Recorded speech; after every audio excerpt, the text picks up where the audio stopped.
In this video, let us continue our discussion on Introduction to Machine Learning. Let us take an example. Assume that we want to predict the price of a house in a specific area given its size. We have a dataset of houses with size and its prices. Our goal is to create a machine learning model using this data to predict the price of a new house. Let us represent the data as a scatter plot. X-axis represents size of the house in square feet and y-axis represents price in rupees. Take the house with 100 square feet. Its price is 10 lakhs. So we mark the point here. Take the second house with size 260 square feet. Its price is 13 lakhs. Put the dot here. Similarly, we plot all the data on the graph. Each of these points represents a house. The data doesn't follow a straight line. However, we can see a linear relationship between our data. We can draw a straight line through our data. This straight line is an example of machine learning model which we can utilize to make the prediction. Now, we have a new house with size 1500 square feet. Use this model to predict its price. Locate the point on the straight line with x value 1500.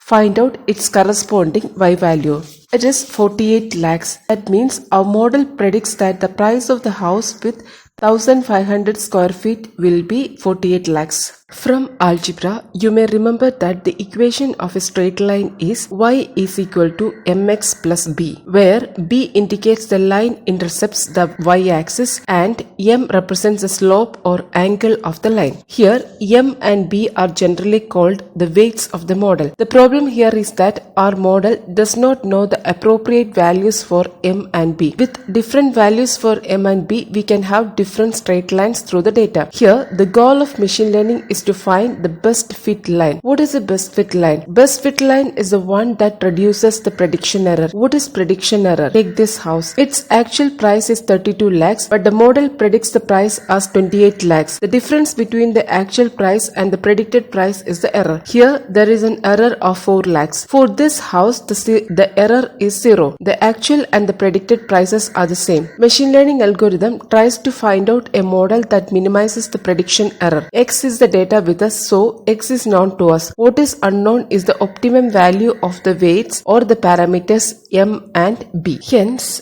the learning component here learns the optimum value for M and B so that the straight line generates minimum prediction error. Why not we create a model that generates zero error? Our dataset always represents a fraction of the real world, so we may not be able to identify the exact relationship between our data. Therefore, the goal of learning is to create a model with minimum error. What is the difference between traditional programming and machine learning? In traditional programming, the programmer analyzes the problem and writes the instructions. The program then takes the input and generates the desired output. In contrast to this, in machine learning, the inputs and outputs are fed into a machine learning algorithm which create the programs that can be used to solve the subsequent task. In machine learning terminology, we call the input as data and the program as model. Machine learning model is basically the function with learnable parameters that can be used in the future to make necessary decisions and give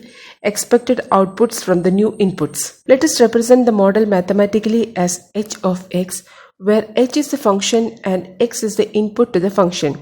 In simple terms, in machine learning, we use existing data to learn a function that can make a prediction on a new data.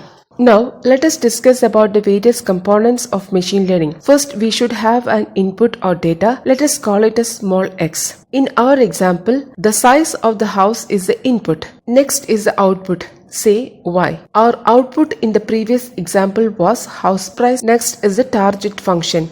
The target function is the function f from the domain x to the domain y, where capital X is a set of all small x, that is all inputs, and capital Y is a set of all small y's, that is all output. In our example, the target function is the true function that takes the size as the input and generates the actual price as the output. We do not know the exact function that maps size to price. In all machine learning problems, the target function is unknown to us. If we know the function, There is no need for learning. We can just implement it. But we need to learn it because it is unknown to us. In order to learn the target function, we need data or examples. The data in our example was the previous sales data of the houses, the size and the prices of the houses already sold. From the data, hypothesis is generated. Hypothesis is a function that we believe is similar to the target function that we want to model. In our example, it is a straight line. It is also the function from the domain x to y.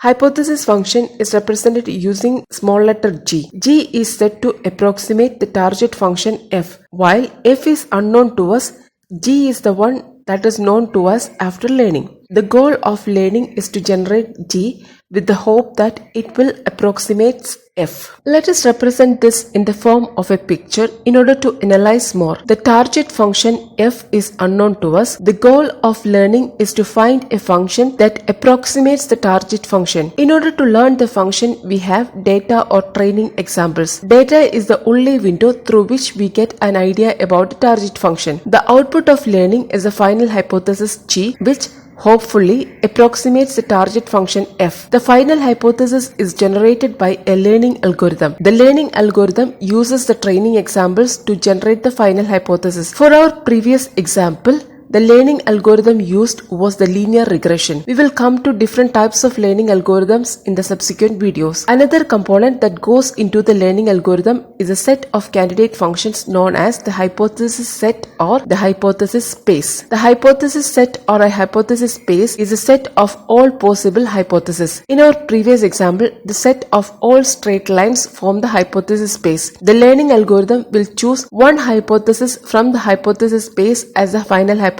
that is believed to approximate the target function. Hence, G is also an element of the hypothesis space, capital H. This is what is happening during the learning process. Now, let us look at the machine learning process in a little more detail. In order to start with, we select the required data. The raw data that we collect may not be in the right form. There may be duplicates, there may be missing data, and so on. So we apply some pre-processing techniques on the raw data. The result is a prepared data. This process is iterated until the data is ready. Once your data is ready, apply learning algorithms on the data. The result of this is a model. The first model that you create may not be the best one. So iterate to find the best model. Once you have the best model, deploy the model. Once your model is deployed, applications can make use of it. You need to recreate the model regularly because the world changes. You may have new data, you may have new algorithms or something else. So the entire process is iterative.